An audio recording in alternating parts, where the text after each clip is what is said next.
Okay, this night Tuesday, we talk about how love goes on. The leaves had begun to change color, turning the ride through West Newton into a portrait of gold and rust.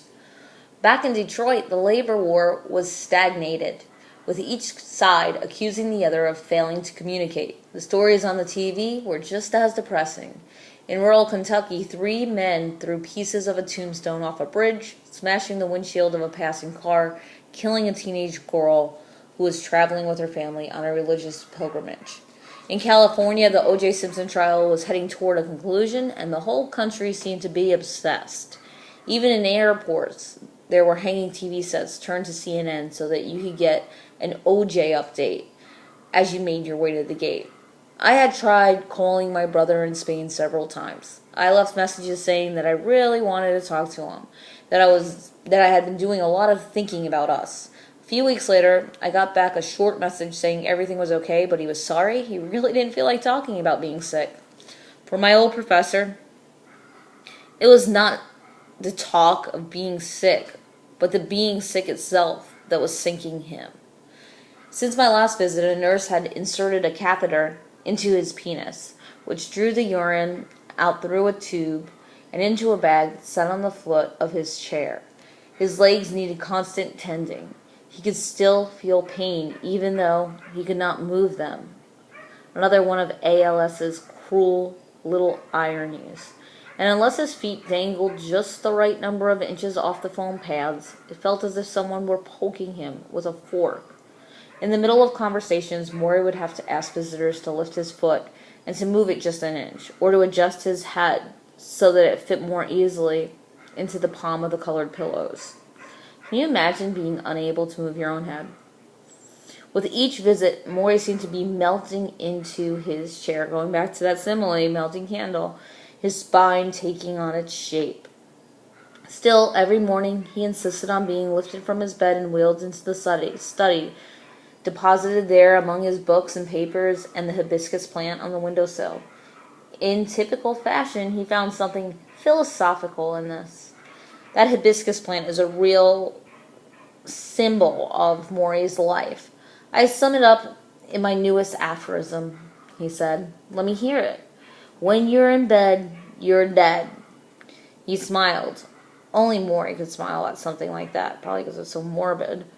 He had been getting phone calls from the Nightline people and from Ted Koppel himself. They want to come and do another show with me, he said.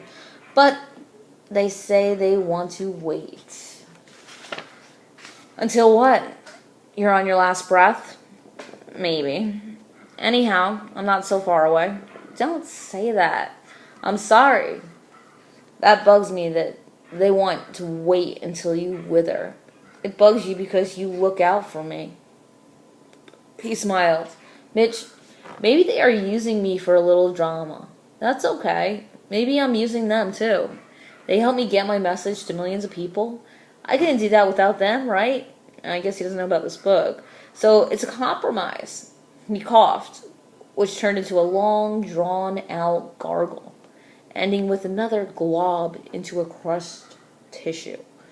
Anyhow, Maury said, I told them they better not wait too long because my voice won't be there.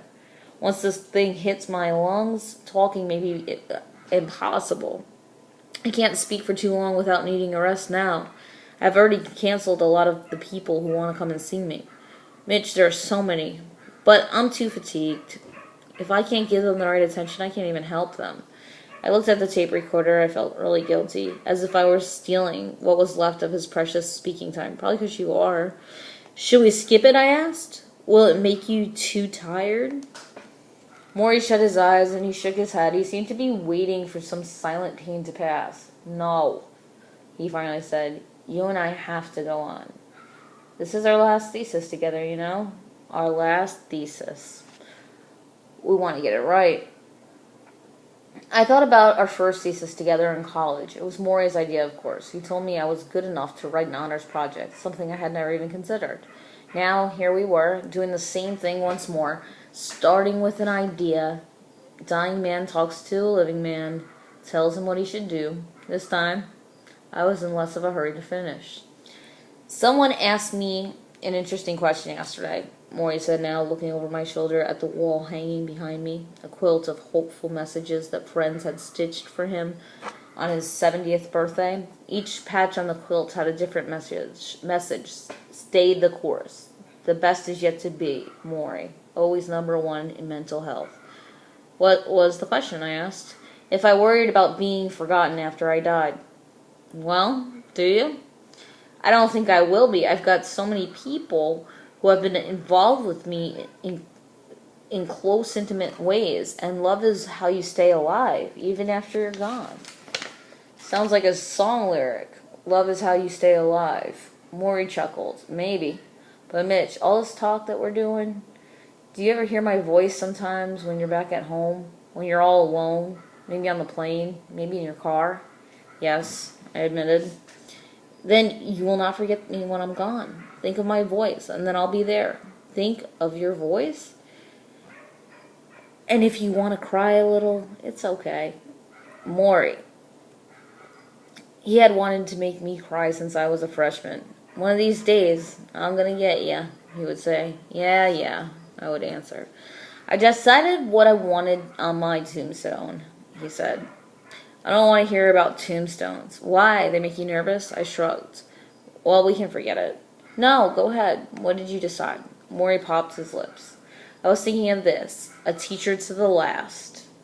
He waited while I absorbed it. A teacher to the last. Good? He said. Yes, I said. Very good. I came to love the way Maury lit up when I entered the room. He did this for many people I know, but it was his special talent to make each visitor feel that the smile was unique. Ah, it's my buddy, he would say when he saw me in that foggy, high-pitched voice. And it didn't stop with the greeting. When Maury was with you, he was really with you.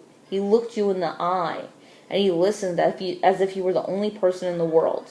How much better would people get along if their first encounter each day were like this, instead of the grumble from a waitress or a bus driver or a boss? I believe in being fully present, Maury said. That means that you should be with the person you're with. When I'm talking to you now, Mitch, I try to keep focused only on what is going on between us. I'm not thinking about something we said last week. I'm not thinking of what's coming up this Friday. I'm not thinking about doing another cobble show or about what medications I'm taking. I am talking to you. I am thinking about you. All right, I have to stop here and then we'll continue on.